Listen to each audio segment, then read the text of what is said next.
신약 성경 로마서 2장 1절에서 16절 다 찾으신 줄 알고 제가 하나님 말씀을 받들어 읽도록 하겠습니다. 이것은 살아계신 하나님의 말씀입니다. 그러므로 남을 판단하는 사람아, 누구를 막론하고 내가 핑계하지 못할 것은 남을 판단하는 것으로 내가 너를 정죄함이니 판단하는 내가 같은 일을 행함이니라.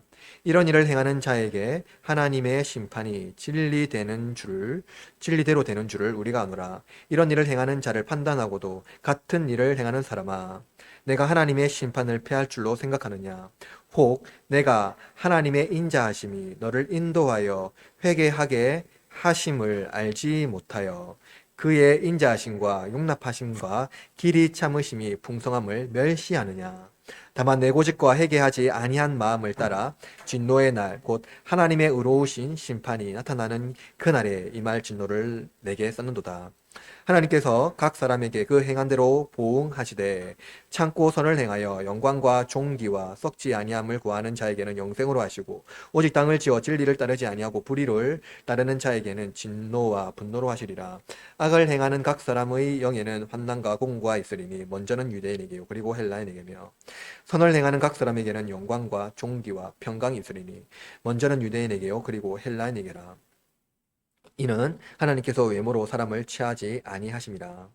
무릇 율법 없이 범죄한 자는 또한 율법 없이 망하고 무릇 율법이 있고 범죄한 자는 율법으로 말미암아 심판을 받으리라. 하나님 앞에서는 율법을 듣는 자가 의인이 아니요 오직 율법을 행하는 자라야 의롭다 하심을 얻으리니 율법 없는 이방인이 본성으로 율법의 일을 행할 때에는 이 사람은 율법이 없어도 자기가 자기에게 율법이 되나니 이런 자들은 그 양심이 증거가 되어 그 생각들이 서로 혹은 고발하여 혹은 변명하여 그 마음에 새긴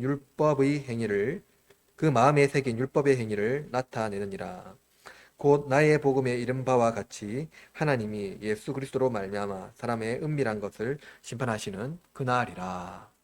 오늘은 로마서 강의 5번째 시간입니다. 선인도 신자도 복음이 필요하다는 주제로 하나님의 말씀을 선포하겠습니다. 우리는 지난주 모든 사람이 복음이 필요하다라는 말씀을 들었는데요. 특별히 지난주는 세속적인 사람들이 복음이 필요하다는 것을 살펴보았습니다. 오늘은 종교적인 사람도 복음이 필요하다는 것을 중심으로 살펴볼 것입니다. 그리고 뿐만 아니라 선인도 복음이 필요하다는 것을 배울 것입니다. 여러분, 종교적인 사람들, 그가 뭐냐면 아주 신앙생활을 열심히 하는 사람들은 세속적인 사람들이 하나님의 심판을 받는 것은 당연하다고 생각할 겁니다.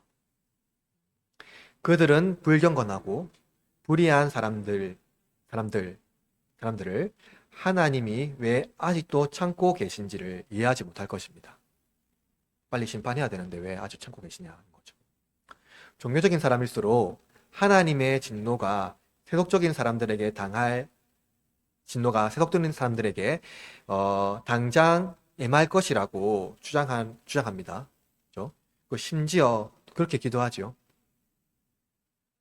반면에 그들은 예수님을 믿기 때문에 하나님께서 지켜줄 것이라고 생각하죠. 믿습니다. 이들은 술, 담배, 도박, 마약, 동성애 등 세속적인 것이 교회에 들어올 때마다 매우 심각한 염증을 느낍니다. 심지어 현대사회에서는 공산주의나 이러한 것들이 교회에 들어올 때 매우 심각한 염증을 느끼기도 하죠. 그리고 이들은 어떤 사람들입니까? 도덕적인 삶을 추구합니다. 그리고 신앙을 지키죠. 심지어 이들이 사용하는 언어도 매우 종교적입니다. 이들은 자신을 세속사회와 구분하기를 매우 좋아하죠. 그러나 그들 못지않게 하나님의 심판이 교회가 아니라 세속사회에 임할 것이라고 생각하는 그리스도인은 아마 대다수일 겁니다. 대부분 그렇게 생각할 겁니다. 대부분 그리스도인들은 하나님이 그리스도인들, 우리를 지켜줄 것이라고 믿습니다. 왜냐하면 우리는 우리는 하나님을 믿는 믿음 가운데 도덕적인 삶을 살고 있기 때문입니다. 반면에 세속적인 사람들은 도덕적인 삶을 살지 않기 때문에 심판받아야 된다고 생각을 하겠죠. 바울은 이렇게 말한 바가 있습니다. 의롭게 되는 것은 율법의 행위로 말미암음이 아니요 오직 예수 그리스도를 믿음으로 말미암은 줄 알므로 라고 말했습니다. 그런데 바울은 오늘 6절에서 또 뭐라고 말하냐면 하나님께서는 각 사람에게 그 행한 대로 보응하시되 라고 말합니다. 바울이 갑자기 입장을 바꾼 걸까요? 한번 생각해 봅시다. 우리는 종종 예수님을 믿지 않는 사람들, 예수님을 믿지 않는 불신자죠. 믿지 않는 사람들은 믿지 않기 때문에, 예수님을 믿지 않기 때문에 하나님의 심판을 받는다고 생각하죠. 맞습니까? 예수님을 믿지 않기 때문에 하나님의 진노, 하나님의 심판을 받는다고 생각합니다. 맞습니까? 그래서 하나님의 성품을 오해합니다. 그죠? 이상하죠, 이 말이? 자, 들어보세요. 하나님을 믿지 않기 때문에, 예수님을 믿지 않기 때문에 심판받는다고 생각하는데, 그러한 사람들이 대부분 하나님의 성품을 오해한다는 거예요. 그러니까 지금 우리가 오해하고 있다는 겁니다. 여러분 생각해 보세요. 하나님은 예수님을 믿지 않는 사람들을 믿음으로 심판하지 않고 그 행위대로 심판합니다. 성경의 말씀대로 보면. 행위대로 심판한다는 거예요.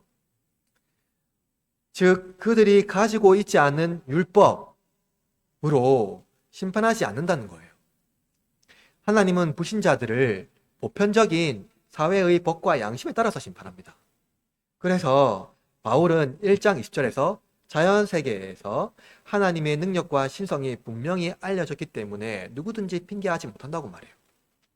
이는 양심이라는 보편적 가치가 있기 때문에 누구든지 죄인이 아니라고 말할 수 없다는 겁니다. 바울은 죄를 추궁하려는 것이 아니라 누구든지 하나님께서 주신 것으로 하나님을 영화롭게 하지 않고 감사하지 않는다면 그 행위로 말미암아 심판을 받게 된다고 말하고 있어요. 심판은 행위로 받습니다. 죄로 받죠. 그러니까 불순종하면 심판받는 거예요. 그런데 구원은 어떻게 받을까요? 구원은 믿음으로 받습니다. 그죠? 여러분 한 가지 질문을 하겠습니다. 여러분이 평생 교회를 다니시죠? 여기 모태신앙도 있고요. 그렇죠. 평생 교회를 다녔죠. 엄청 오랫동안 교회를 다녔다 아닙니까? 그죠? 평생 교회를 다녔어요. 평생을 교회를 다니고 봉사생활도 열심히 하고요. 또 하나님 부르신 대로 막 여기 막 여러 가지 섬기고 봉사고 헌신했어요. 그죠? 그렇게 또 11조와 각종 헌금도 열심히 드렸습니다. 그런데 그날에 구원을 받지 못한다면 억울할 것 같습니까?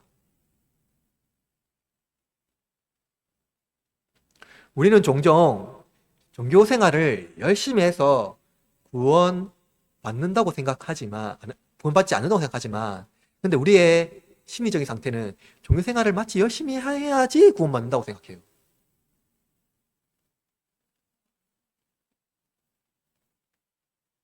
구원은 믿음으로 받습니다. 과연 오늘 말씀을 듣고 그렇게 생각 안 하는지 한번 생각해 보십시오. 오늘 율법이 있는 유대인과 종교적인 사람에게 복음이 왜 필요한지, 그리고 율법이 없는 선인들, 착한 사람들에게 복음이 왜 필요한지 살펴볼 것입니다. 오늘 본문의 핵심 키워드는 판단과 율법입니다. 당시 로마 교회는 유대인들과 이방인 중에 신자가 되어 공동체를 형성했습니다. 그죠? 공동체를 형성했습니다. 1세기 당시 교회의 특징 무엇일까요? 아주 유대적입니다. 전에 우리가 또 말씀을 봤는데요. 기독교는 어디에 요람에서 태어났다고요? 유대교의 요람에서 태어났어요. 그죠? 문화라는 것은 어쩔 수 없이 따라갈 수밖에 없어요. 그러니까 유대파 기독교는요, 기독교 박해 이전에 어디서 예배를 드렸습니까? 회당에서 예배 드렸어요. 회당에서요. 박해 이전에는. 회당에서 예배 드렸어요. 바울이 찾았는데 성경을 보세요. 사도행전 보면요. 바울이 어디서 예배 드렸습니까? 회당 가서 예배 드렸어요. 다 회당 가서요. 예배 드렸습니다. 그리고 로마 교회는 어땠습니까? 로마 교회는 바울이 세웠다고요? 바울이 안 세웠다고요? 바울이 안 세웠어요. 그러니까 자연적으로 세워졌어요. 로마 교회는요. 그러니까 바울이 세워지기 전에 오래전에 이미 로마 교회가 세워진 겁니다. 그러면 로마 교회는요, 아마도 외국인 학자들 이렇게 말해요. 오순절, 6월절 오순절 날에 성령님의 임재 후에 베드로의 설교가 있었죠. 그 설교를 들은 많은 디아스포라 유대인들이 그 해당 그러니까 예루살렘에 갔단 말이에요. 그 베드로의 설교를 들은 사람들이 다시 로마라는 이 거주지로 돌아가서 세운 공동체로 알려져 있어요. 그래서 로마 교회 공동체의 문화는요, 로마적일까요? 유대적일까요? 유대적이겠죠. 당연하죠. 왜냐면 유대인들이 세운 공동체니까요. 유대적이 맞죠? 유대적이죠. 그러니까 유대인들이 그 공동체의 문화에 남아있는 것은 당연합니다. 그러니까 1세기 로마교와 기독교의 구분하는 게 있겠죠. 어쨌든. 분명히 유대교적이지만 기독교는 유대교가 아니란 말이에요. 왜냐면은 베드로의 설교를 듣고 새로운 공동체를 형성했기 때문에요. 근데 비슷하지만 차이가 있을 거란 말이죠. 그러면 기독교와 유대교의 구분은 무엇일까요? 유대교는 유일하신 하나님께서 주신 율법 준수와 할례가 특징이었어요. 그죠? 반면에 기독교는요, 십자가에서 죽으시고 부활하신 예수님이 하나님의 아들이며 구주로 믿는 것이었습니다. 이것이 명백한 차이였다는 거예요. 그러나 이러한 구분에도 불구하고 기독교는 율법을 지키는 것과 관련하여서 형식적인 면에서는 유대교의 흔적이 남아 있었습니다. 그렇겠죠? 그렇다면 생각해 봅시다. 이 기독교 내에 유대인과 이방인들이라고 로마인들 함께 공동체를 형성하고 있다면 아무래도 1세기 당시 리더십, 지도력은 유대인들이 가지고 있겠죠? 그렇죠? 초기 교회에 생겼으니까요. 그 가능성이 높습니다. 기독교는 유대교의 요람에서 잉태했고, 그리고 지금 바울이 서신을 쓰고 있는 이 시기도요, 약 잉태한 지가 20년 정도가 지나지 않았어요? 20년 정도 됐어요.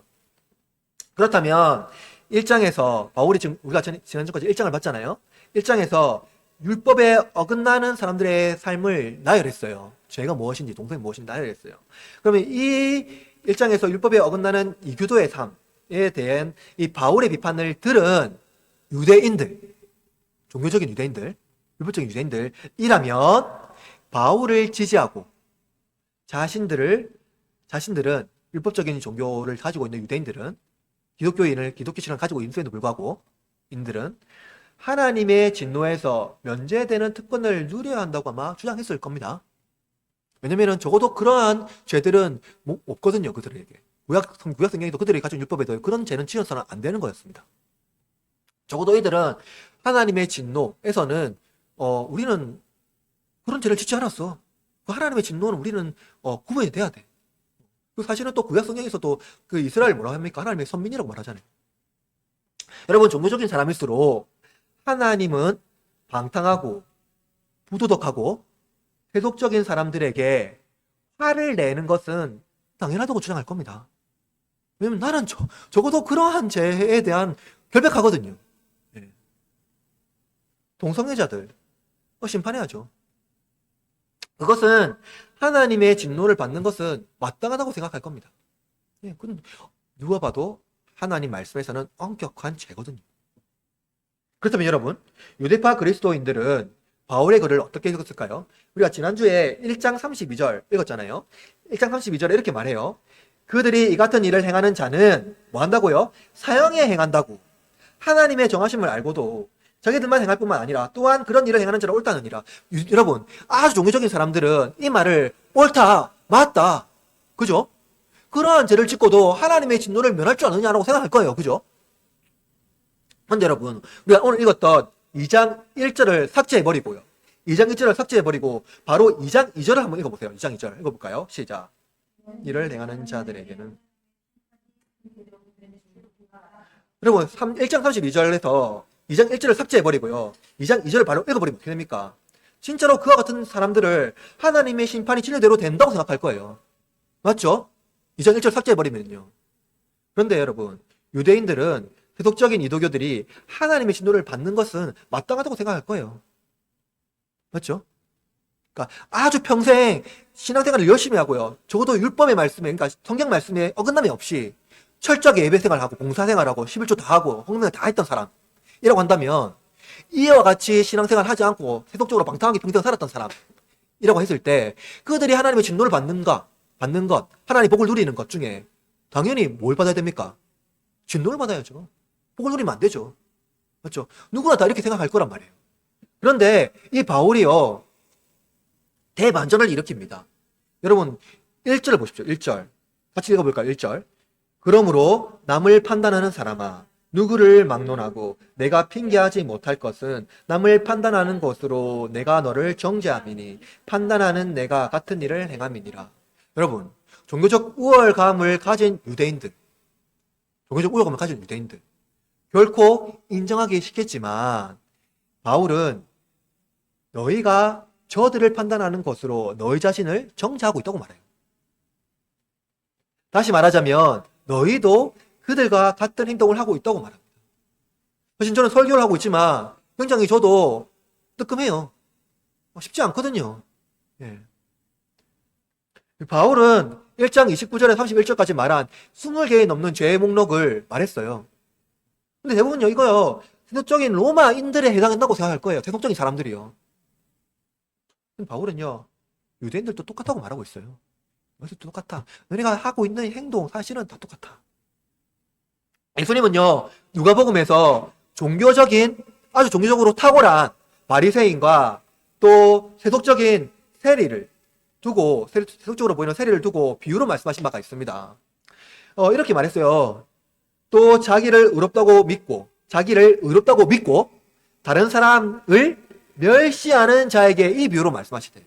그죠? 자기를 의롭다 믿고 다른 사람을 멸시하는 자들에게 비유로 말씀하신 거예요. 예수님은 종교적인 사람이 자기 종교심을 자랑하며 세속적인 사람을 멸시하는 태도를 꼬집어 비유합니다.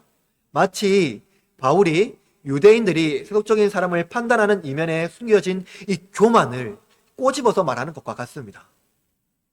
바리새인의 탁월한 종교심을 보십시오. 바리새인은 서서 기도하여 이르되 하나님이여 나는 다른 사람들 곧 토색, 불이 간음하는 자들과 같지 아니하고 또 이 세리와도 같지 않으님을 감사하나이다. 나는 1회에 2번씩 금식하고 또 소득의 11조를 드리나이다. 바리새인이 감사하는 건 뭐예요? 하나님의 주신 것들을 감사하는 게 아니라 저들과 같지 않은 것을 감사하는 거예요. 나니까 탁월한 사람이라는 걸 감사하는 거예요. 여러분, 이 정도 신앙인데 사실은 보세요.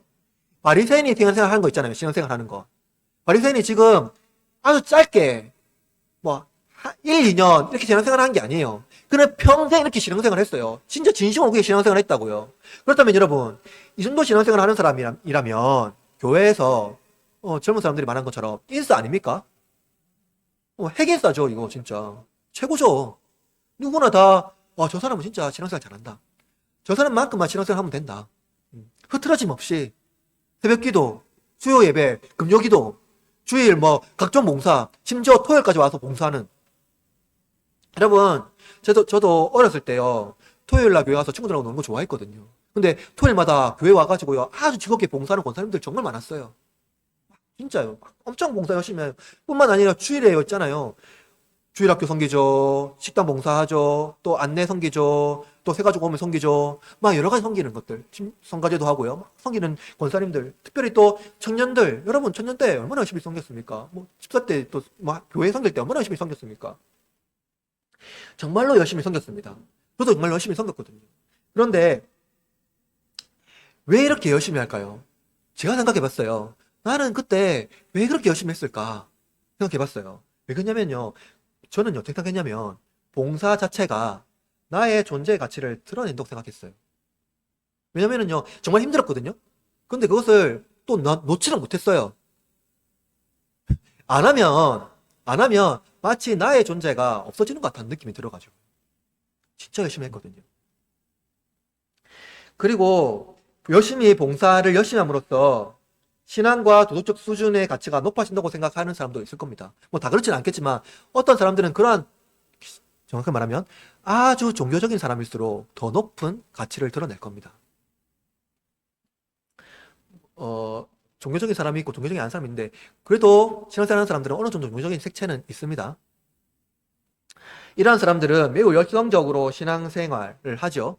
그런데 보면 신앙이 아니라 이들은 교회를 지킵니다. 최근에 통일교 사례를 본 적이 있죠. 아주 그 해당해서 그들의 그 본거지에서 아주 여성적으로 기도하는 것을 아마 뉴스에서 본 분이 있을 텐데요. 그러나 여러분, 세리는 어떻게 기도합니까? 세리는 멀리 서서 감히 눈을 들어 하늘을 쳐다보지 못하고 다만 가슴을 치며 이르되 하나님이여, 하나님이여, 불쌍히 여기소서. 나는 죄인으로소이다. 세리는 예배를 위하여 헌신한 것이 없어요. 그는 예배를 위하여 무엇을 한 것이 없습니다. 그는 율법을 지키거나 예배에 기여한 것이 없습니다. 11조 헌금 이런 거 한 적이 없어요. 그러나 바리새인은 아주 열성적으로 헌신했을 뿐만 아니라 탁월한 리더십으로 교회를 섬겼고요. 심지어 11조 각종 헌금을 하나님께 다 드렸습니다. 여러분, 누가 의롭습니까? 여러분 어떻게 생각하세요? 예수님은 바리새인이 아니라 세리가 의롭다고 했습니다. 예수님의 평가가 불편한 사람들 있습니까? 우리가 지금 성경 말씀을 비유로 했지 일반 사회를 딱 빗대서 보면요, 불편한 사람 굉장히 많을 거예요. 대표적인 예를 들어볼까요? 사람들은요, 예수님이 십자가 달렸을 때 우편에 달려서 구원받은 강도를요 굉장히 불편합니다. 굉장히 불편해요. 한 것도 없이 저렇게 구원받아 구원받는 거라면 나도 저렇게 구원받을래. 그래서 안 하는 사람 정말 많아요, 여러분. 불편하죠. 불편한 사람이 너무나도 많아요. 바리새인은 누가 봐도 흠없는 종교인입니다. 그가 의롭고 거룩하지요.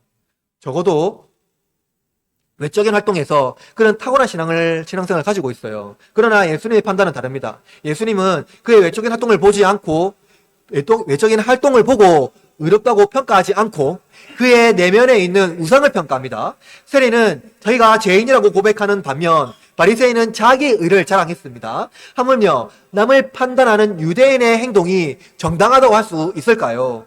바울은 앞서 20가지 나열한 죄의 목록은 외적인 죄의 행동 이전에 마음에서 비롯된 죄의 동기라고 말한 것입니다. 만약 외적인 행동이 심판의 주요 원칙이라면 누구든지 나는 평생 살면서 죄를 지은 적이 없어 라고 말할 거예요. 외적인 행동이 그 평가의 기준이라면요. 실제로 죄를 지은 것이 없거든요. 여러분 중 여러분 경찰서에 가본 적 있습니까? 아니 뭘 도와주러 간 게 아니고요. 실제로 수갑차 본 적 있어요?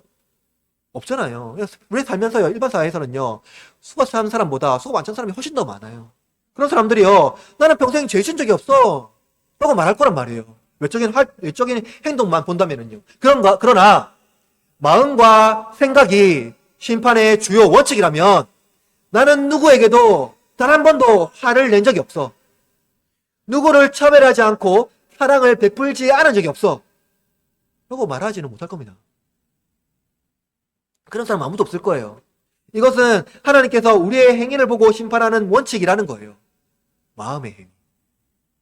그러므로 우리가 도덕과 율법을 철저하게 지켰다 하더라도 예수님께서 비판을 받지 아니하려거든 비판하지 말라라는 이 말씀에 누구도 결백하게 순종했다고 말할 수는 없다는 겁니다. 그러나 종교적인 신자의 태도는 예수님의 말씀이 옳다고 믿으면서도 하나님이 세속적인 사람을 긍휼히 여기는 것을 기뻐하지 않는다는 거예요. 우리는 끝까지 하나님께서 주신 특권을 놓지 않으려 합니다. 세속적인 사람과 같은 취급받으려 하지 않는다는 거예요. 평생 나쁜 짓 하면서 마지막에 예수님께서 구원 베푼 사람하고 같은 칭을 받는 게 너무나도 억울하다는 거예요. 그건 합당하지 않다는 거예요. 달란트 비유에서도 우리는 받잖아요. 그래서 이들은 하나님의 심판이 결코 우리에게 임하지 않는다는 것을 믿어요. 의와 거룩함이 그들의 무기라고 생각하는 겁니다. 그들의 마음이 회칠한 무덤인지 모르고 말이죠. 이런 사람들에게 바울은 무엇이라고 말합니까? 3절에서 이렇게 말해요. 이런 일을 행하는 자를 판단하고도 같은 일을 행하는 사람아, 내가 하나님의 심판을 피할 줄 아느냐? 여러분 어떻게 생각합니까? 종교심으로 무장한 사람들은 세속적인 이방인에 대한 하나님의 긍휼을 이해하지 못합니다. 그러니까 종교심으로 무장한 사람들은요, 세속적인 사람들에 대해서 하나님이 그들을 불쌍히 여기는 것을 이해하지 못해요. 저는 바울이요, 로마서를 하박국의 그것을 읽고요, 깊은 성찰을 토대로 기록한 것처럼 느껴져요. 보여요. 하박국에 기록한 의인은 믿음으로 산다라고 말했잖아요. 바울은 그것을 인용했거든요. 그런데 그 전제는요, 하박국의 전제는요, 불의한 자가, 바벨론과 같은 불의한 자가 의로운 유다를 심판하는데 하나님은 왜 그냥 보고 계시느냐 하는 거에 대한 그 하나님의 의에 대한 호소예요. 그것을 지금 기록하고 있거든요. 하박국 1장 3절 4절 이렇게 말하고 있어요. 어찌하여 내게 재앙을 보게 하시며 패역을 눈으로 보게 하시나이까. 검탈과 강포가 내 앞에 있고 변론과 분쟁이 일어났나이다. 이러므로 율법이 해이하고 정의가 전혀 시행되지 못하오니 이는 악인이 의인을 에워쌌으므로 정의가 굳게 행하여짐이니이다. 그러니까 하나님의 공의가 이루어지지 않는다는 거예요. 거기에 대한 불평을 하박국이 지금 쏟아내고 있는 겁니다. 하박국은 불의한 자들이 의로운 자를 심판하는 것은 불의하다고 말해요. 적어도 나는 하나님의 말씀에 순종했고 의를 실천했으며 불의한 일을 한 적이 없습니다. 그런데 저들이 왜 당신의 긍휼을, 저 불의한 자들이 왜 당신의 긍휼을 누려야 합니까? 본문 4절을 보십시오. 우리 같이 한번 읽어볼까요? 혹 내가 하나님의 인자하심이 너를 인도하여 회개하게 하심을 알지 못하여 그의 인자하심과 용납하심과 길이 참으심의 풍성하심을 멸시하라. 예, 이런 마음이죠. 이런 마음이라고. 여러분, 하나님의 긍휼은 누구에게나 공평하게 나타나야죠. 누구에게나요. 그러므로 우리는 하나님의 사랑과 긍휼을 독차지하려는 그 오만함과 교만에서 벗어나야 합니다. 그렇지 않으면 내 고집과 5절에 내 고집과 회개하지 아니하는 마음을 따라 진노의 날에 하나님의 의로우신 심판이 나타나는 그 날에 임할 진노를 우리는 받게 되는 거예요. 즉 완고한 마음과 회개하지 않는 마음, 강력한 우상이 되어서 하나님의 의로우신 심판을 받게 될 것입니다. 종교심의 우상, 율법의 우상을 섬기는 신자는 오히려 자기의 오만한 태도로 심판을 받습니다. 그러므로 하나님은요, 그들에게 이렇게 질문할 거예요. 심지어 종교적인 우리에게 너희가 그들보다 나은 것은 무엇이냐? 하나님이 아브라함이 탁월해서 부른 것은 아닙니다. 이스라엘이 이방민족보다 더 의롭거나 거룩해서 그들을 택하시고 부르신 것도 구원하신 것도 아닙니다. 하물며 성도라 불리는 여러분이 세속적인 사람보다 탁월한 능력이 있기 때문에 하나님의 은혜를 누리는 것도 아니라는 거예요. 여러분은 세속적이라고 말하는 자들에 비하며 무엇이 더 낫다고 자부할 수 있습니까? 바울은 로마 3장 1절에서 이렇게 말해요. 유대인의 나음이 무엇이며 할례의 유익이 무엇이냐? 바울은 유대인의 종교적 그리고 도덕적 정결함, 그것이 결코 세속적인 사람보다 나은 것이 없다고 분명히 말해요. 그래서 바울은 무서운 말로 엄포를 놓아요. 여러분 6절 말씀 같이 읽어볼게요. 6절 시작. 하나님께서 각 사람에게 그 행한 대로 뭐 한다고요? 보응하신다고요. 무엇에 따라서요? 행한 대로요. 이 말씀은 시편 62편을 인용하여서 바울이 기록한 거예요. 62편에 보면 이렇게 말해요. 주여 인자함은 주께 속하였사오니 주께서 각 사람이 행한 대로 갚으심이니이다 라고 말해요. 시편 62편은 하나님께서 세우신 다윗을 높은 자리에 떨어뜨리려고 꾀를 부리며 거짓을 즐겨하며 중상모략하며 아침하는 자들과 그들에 대한 원수, 그러니까 다윗에 대한 원수를 하나님께 맡기며 구원이 하나님께 있음을 고백하는 자들과 대조를 이룹니다. 그 장면을 묘사해요. 지금 바울은 행위로 심판받는다고 말하고 있죠. 행위로 심판받는다고 말하고 있죠. 그런데 행위로 구원을 받는다고 말하고 있지는 않는다는 거예요. 여러분 이것을 주목하여 보아야 됩니다. 구원은 하나님과 나 개인의 뭡니까? 인격적인 관계예요. 도덕적인 사람이 자신의 상태에서, 그러니까 종교적이고 도덕적인 사람이 자신의 상태에서 만족한다면 그는 결코 믿음으로 받는 의로움을 받을 수가 없습니다. 즉, 그들은 믿음으로 받는 의, 다른 사람의 의가 필요 없다고 말할 거예요. 만약 다윗이 사울을 죽일 기회를 얻었을 때, 그렇죠? 죽일 기회를 얻었잖아요. 그 굴에서요, 2번이나 얻었잖아요. 얻었을 때 만약 다윗이 그를 죽였다면, 사울을 죽였다면 사람들은 다윗을 불의하다고 말할까요? 정당하다고 말할까요? 정당하다고 말할 거예요. 누구도 다윗에게 불의하다고 말할 사람은 아무도 없을 겁니다. 너도 명백하게 정당하다고 말할 거예요. 사울이 다윗보다 의롭다고 여기기 때문입니다. 그런데 과연 하나님도 다윗이 의롭다고 여길까요? 우리가 바리새인과 같이 신앙을 실천한다 하더라도 자기 의에 만족한다면 예수님의 의가 필요하지 않을 것입니다. 그는 자신의 능력으로 충분히 순종할 수 있다고 생각하기 때문입니다. 이러한 자들은 겉모습은 신자의 모습을 하고 있지만 내면은 비신자화 되었습니다. 그래서 크리소스톰은 이들의 죄는 방심과 태만이라고 말해요. 이들은 자기의 종교심에서 비롯된 도덕적 우월감을 높이 평가하기 때문에 방심하고 태만합니다. 여러분, 이와 같이 방심과 태만에 빠지지 않기 위해서 오늘 바울의 말을 주의 깊이 들으십시오. 7절과 8절에 이렇게 말해요. 참고 선을 행하여 영광과 존귀와 썩지 아니함을 구하는 자에게는 영생으로 하시고 오직 당을 지어 진리를 따르지 아니하고 불의를 따르는 자에게는 진노와 분노를 하시리라. 여러분, 바울은 참고 선을 행하여 영광과 존귀와 썩지 아니함을 구하는 자와 8절에서 오직 당을 지어 진리를 따르지 아니하고 불의를 따르는 자를 구분하여 그들의 열매가 어떠한 차이를 만드는지 분명히 보여주고 있죠. 먼저 참고 선을 행하여 라고 하는 이 문장에 이야기하는 바는 선을 행하여서 공덕을 쌓으라는 말이 아닙니다. 여기서 참고라는 이 단어는요, 인내, 견딤을 말하는데요. 즉 선한 일을 인내함으로 행하라는 거예요. 선한 일을 참고 견디면서 자꾸 행하라는 거예요. 바울은 갈라디아서 6장 9절에서 이렇게 말한 바가 있어요. 우리가 선을 행하되 낙심하지 말지니 포기하지 아니하면 때가 이름에 거두리라 라고 말했어요. 바울은 우리에게 무엇을 말하려고 하는 것일까요? 세상은 낙해도 신자는 선한 삶을 살아야 한다는 말일까요? 아닙니다. 바울의 말을 이어서 보세요. 영광과 존귀와 썩지 아니함을 구하는 자라고 말해요. 인류가 하나님의 진노를 받는 이유가 무엇입니까? 그것은 하나님을 알되 하나님을 영화롭게 하지도 아니하고 감사하지도 않기 때문입니다.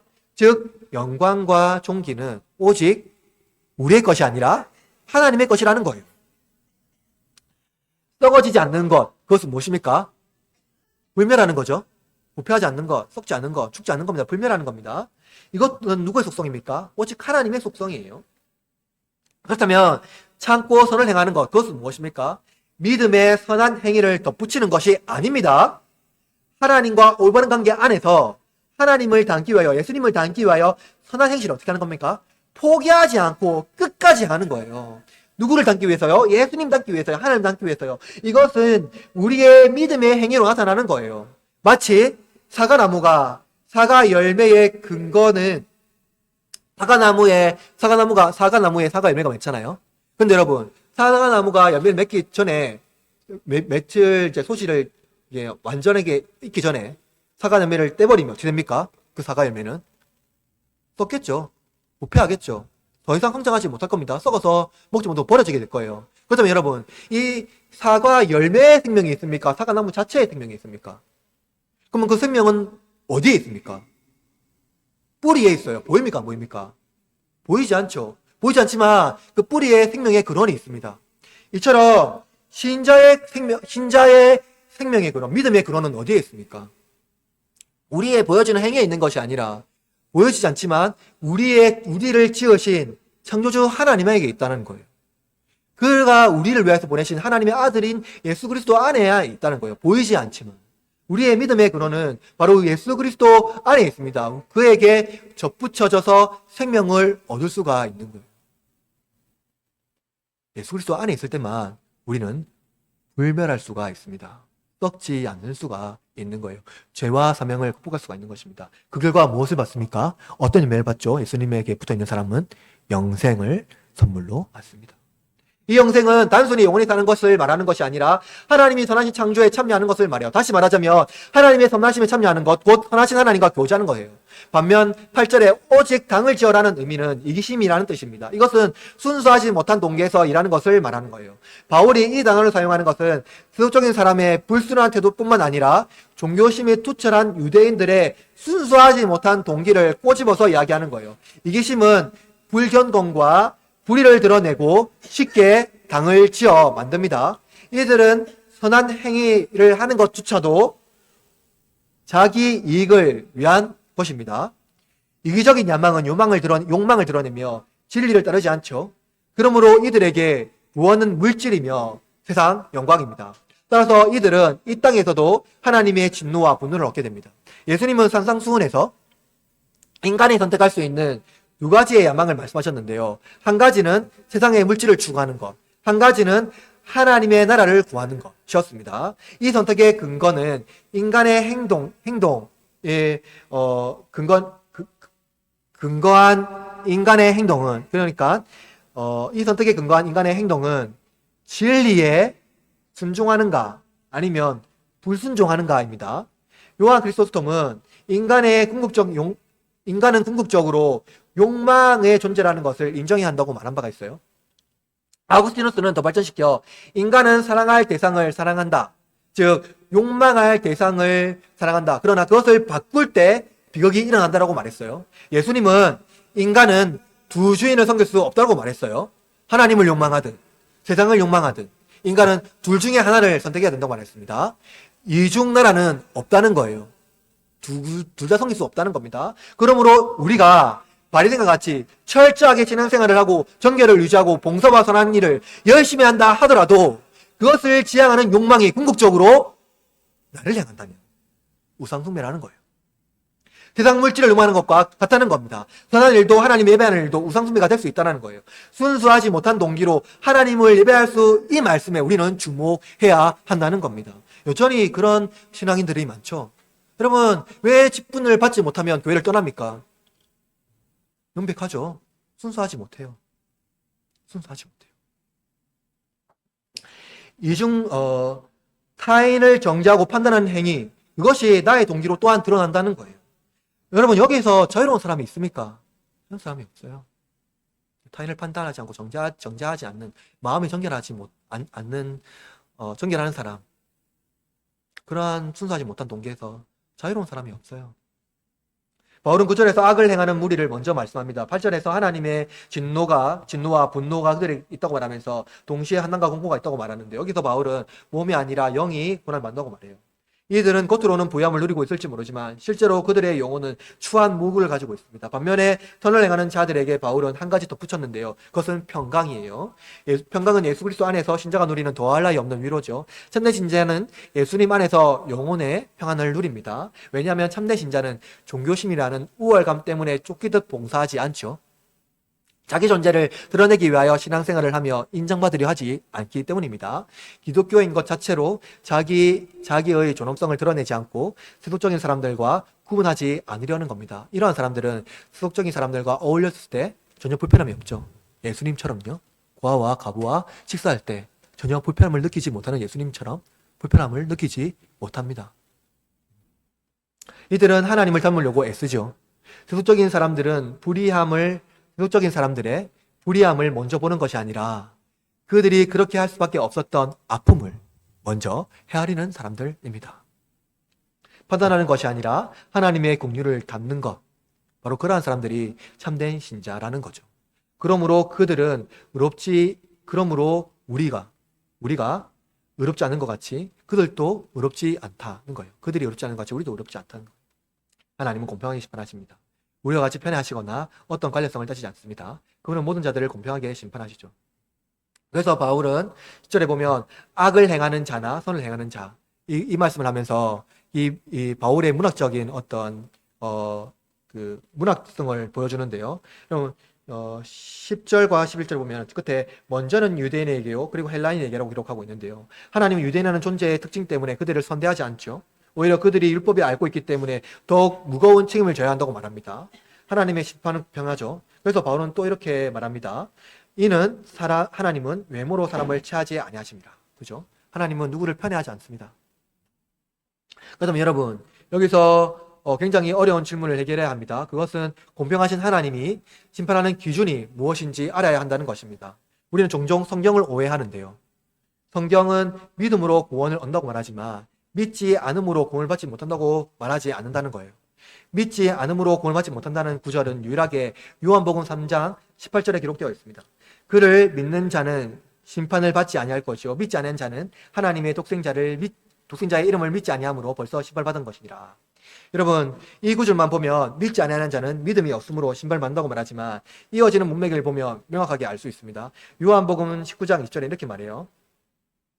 3장 19절에서 20절에 이렇게 말해요. 그 정죄는 이것이니 곧 빛이 세상에 왔을 때 사람들이 자기 행위가 악함으로 빛보다 어둠을 사랑하는 것이니라. 악을 행하는 자마다 빛을 미워하며 빛으로 오지 아니하나니 이는 그 행위가 드러날까 하며.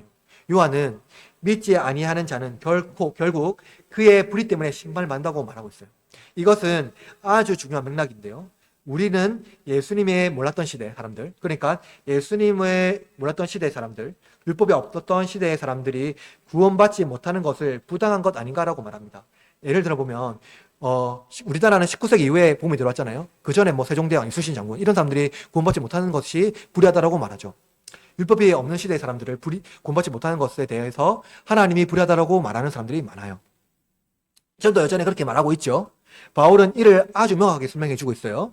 바울은 12절에서 율법이 없이 범죄한 자와 율법이 있고 범죄한 자를 구별하여서 말합니다. 만약 하나님께서 심판하는 자의 기준이 명확하게 율법이라면 본문에서 율법이 있든 없든, 즉 율법의 사람이든 혹은 아니든 그 기준은 무엇이어야 됩니까?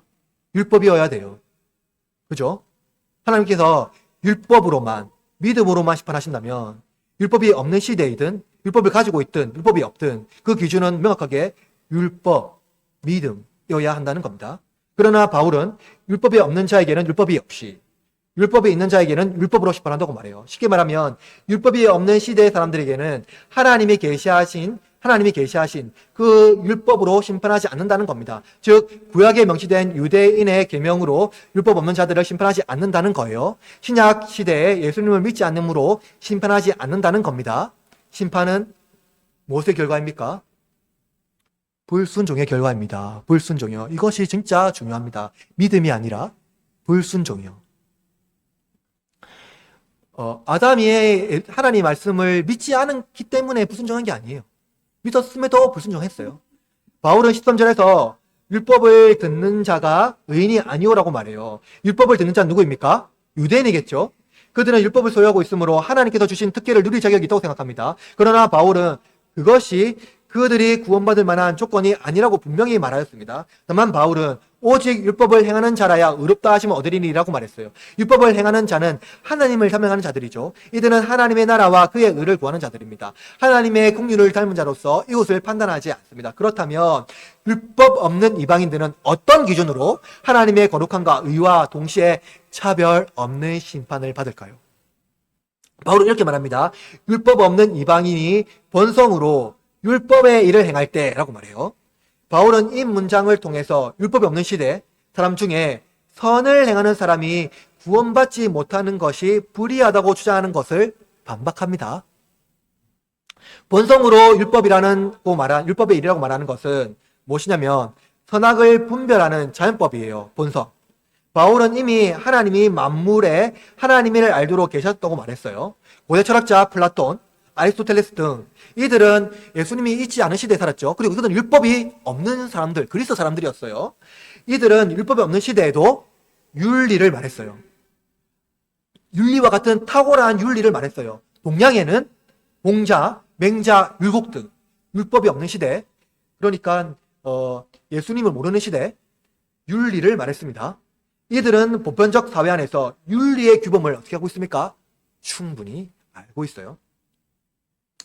그것은 뭡니까? 선악을 아는 기준이 되고요. 또 하나님은 율법이 없는 자를 보편적 규범으로 심판한다는 것을 알 수가 있습니다.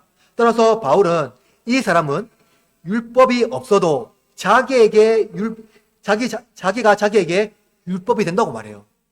그죠? 율법이 없어도. 즉 율법이 없는 사람은 보편적 사회의 윤리 규범이 그들에게 율법이라는 거예요.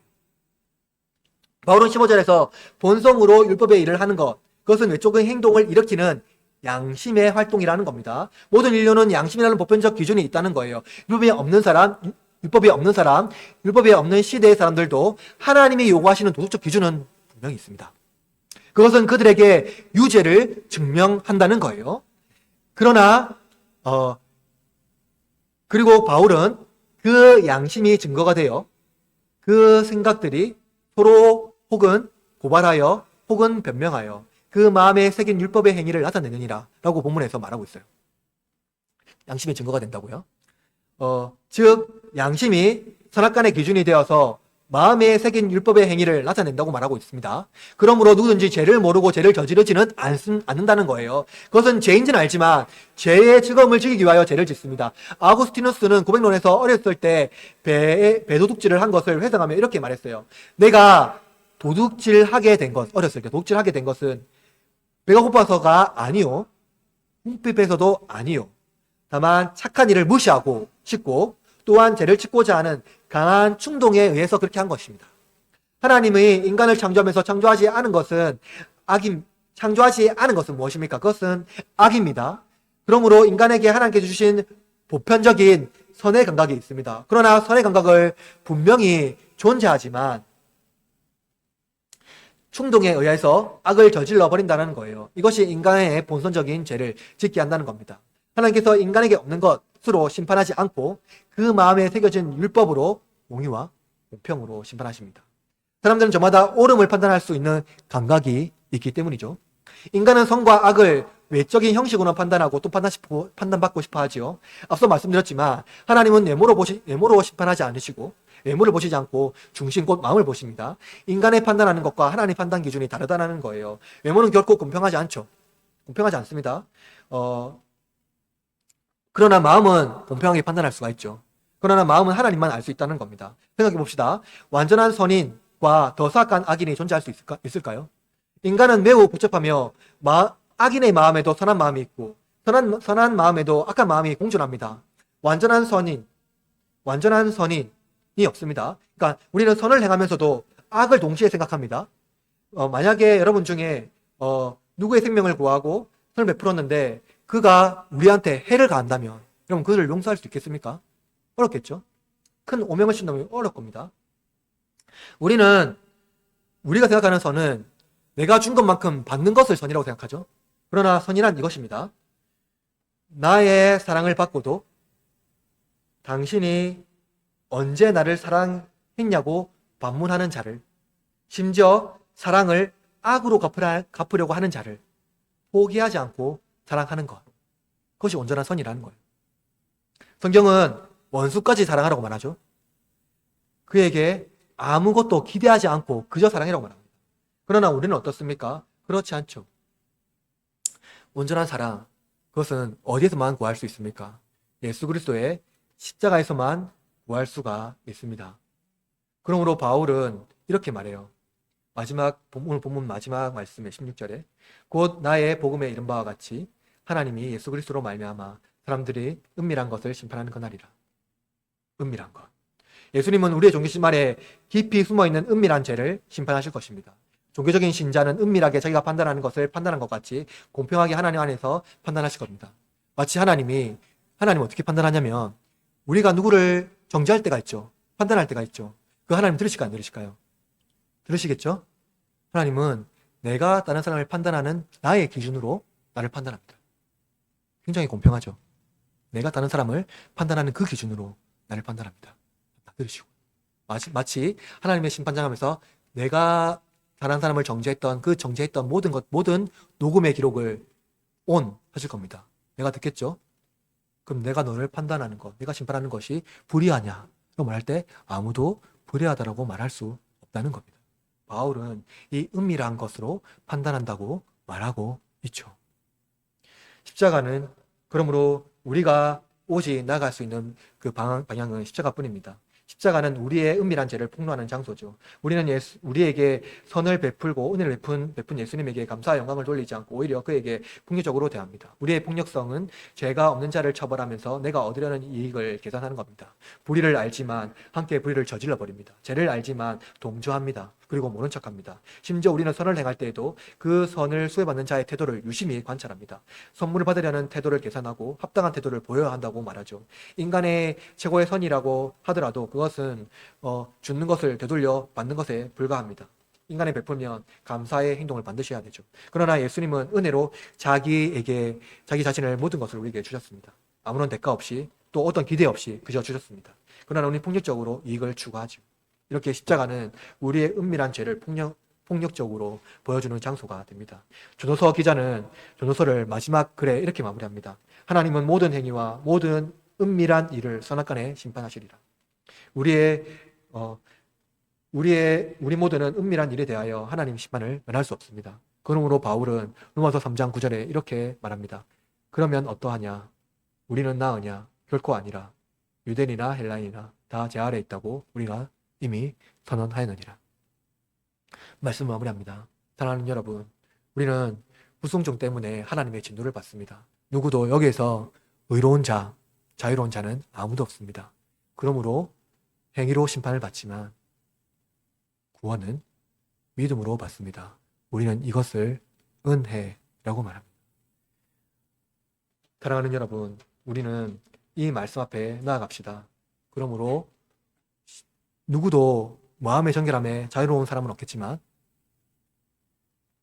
하나님 말씀 앞에 누구를 정죄하거나 판단하는 일을 멈추고 하나님이 우리가 정말로 저주하고 싶고 상정하고 싶지 않은 사람들까지도 하나님은 긍휼히 여기신다는 그 하나님의 성품을 닮아가고 믿음으로 그러한 믿음으로 나아갑시다. 오늘 이 말씀이 조금씩 우리의 내면을 변화시켜 복음으로 한 걸음 더 나아가게 하는 그런 말씀이 여러분의 마음밭에 온전히 심겨지기를 바랍니다.